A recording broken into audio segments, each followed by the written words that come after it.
Ngayon mo lang malalaman ang kataksilan ng Senado.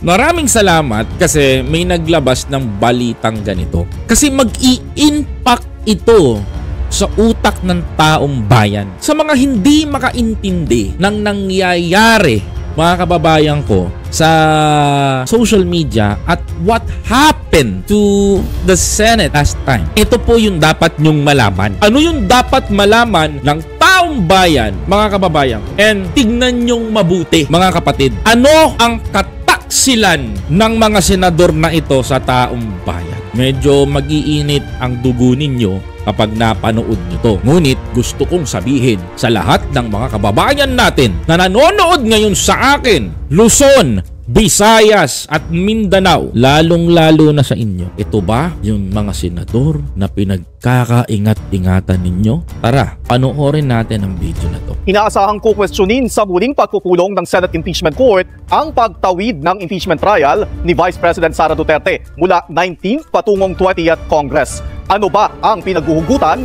ng mga pabor at hindi pabor dito?